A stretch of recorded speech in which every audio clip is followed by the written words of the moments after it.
नमस्कार मित्रांनो, मी आहे आता या विरार युवा कॉलेज परिसरामध्ये आणि माझं परिसर आहे विरार पूर्वेकडून येणाऱ्या पश्चिमेकडे. आपण जर पाहिलं तर या विरार शहरामध्ये पाण्याने भरलेलं आहे. त्याचबरोबर या ठिकाणी या पावसामध्ये ही संपूर्ण लहान मुलं जी आहेत, ही लहान मुलं आज या ठिकाणी खेळतात, मजा घेतात, पाण्याचा आनंद लुटतात. खरं तर प्रत्येक वर्षी प्रत्येक पावसाळ्यामध्ये हा प्रॉब्लेम या ठिकाणी फेस करावा लागतो. शहराचं जनजीवन या पावसामुळे या पाण्यामुळे विस्कळीत होतं. खरं तर महानगरपालिका असेल, या ठिकाणचे अधिकारी असतील, या ठिकाणचे सत्ताधारी असतील, हे वारंवार या ठिकाणी आश्वासन देतात की या येणाऱ्या पुढच्या वर्षी या युवा कॉलेज परिसरामध्ये पाणी साचणार नाही आहे. परंतु या ठिकाणी हे पाणी हे दरवर्षी साचलं जातं, पाऊस पडला जातो आणि या ठिकाणी रिसॉर्टला न जाता, या ठिकाणी स्विमिंग पूलला न जाता ही संपूर्ण जी मुलं आहेत, ही मुलं जी आहेत या ठिकाणी मजा घ्यायला येतात. खरं तर आपण पाहिलं तर ही लहान लहान मुलं जी आपण जर पाहिलं तर ही लहान लहान जी मुलं आहेत, ही मुलं या पाण्यामध्ये खेळतात. आपण पाण्यातून पूर्ण चालली आहे. तो मी पुन्हा एकदा या ठिकाणी खेळणाऱ्या सर्व मुलांना किंवा नागरिकांना विनंती करेन, हा खेळण्याचा भाग नाही आहे, परंतु आपण मजा करत असाल तर लिमिटेड असावी. या ठिकाणी झाकणं जे आहेत, महानगरपालिकेचे जे गटरची झाकणं आहे ते ओपन आहेत. त्याचबरोबर ठिकठिकाणी खड्डे पडलेले आहेत. आपण स्वतः सांभाळून या ठिकाणी खेळावं किंवा सांभाळून या ठिकाणी जावं, परंतु कोणत्याही प्रकारचा आताताईपणा या ठिकाणी करू नये. आणि प्रशासनाला विनंती आहे, खरं तर आता प्रशासन काय या ठिकाणी कोणतीही यंत्रणा आली तरी हे पाणी हलवू शकत नाही आहे. समुद्राला भरती आलेली आहे, समुद्रामध्ये पाणी जात नाही आहे. मागील येणाऱ्या पुढील 2 ते 3 तास किंवा अजून उद्या रेड अलर्ट असल्यामुळे या ठिकाणावर पाऊस खूप जोराचा आहे. वाहनांची शहरामध्ये नुकसान झालेलं आहे.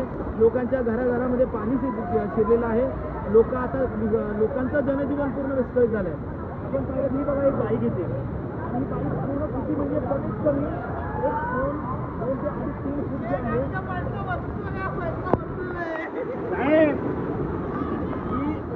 अशा प्रकारची जी परिस्थिती या ठिकाणी आहे.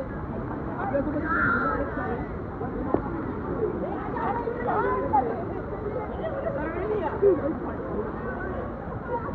या ठिकाणी सगळी मुलं आले. तुम्ही या ठिकाणी कशाला आलाय? म्हणजे आजच काय इकडे खेळायला आले?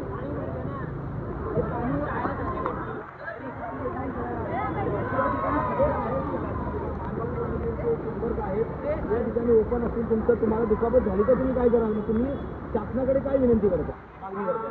हे खड्डे बंद करायला चांगलं होईल, पाणी भरणार नाही. किती वर्ष झालं बघतो हे भरलं होतं? किती 15 वर्ष झाली ना? 15. तुझं वय किती आता? माझं होतं 15 वर्ष. माझं आहे ना.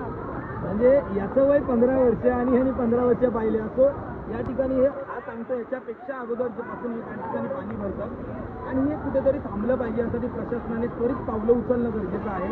मी पुन्हा विनंती करतो की या ठिकाणी बघा, ही लहान लहान मुलं आहेत.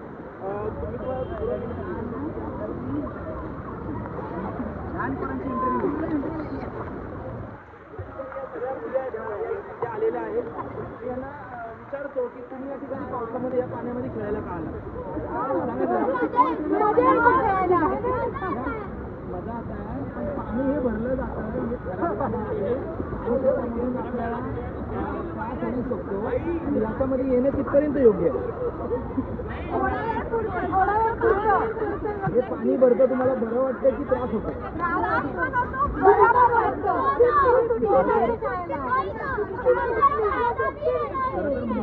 मुलं खूप खुश आहेत की त्यांना पहिली गोष्ट शाळेला सुट्टी भेटली. सेकंड थिंग, इथून राजोडी किंवा ठिकठिकाणी रिसॉर्टला जाण्यापेक्षा घराच्या जवळ रिसॉर्ट आहे.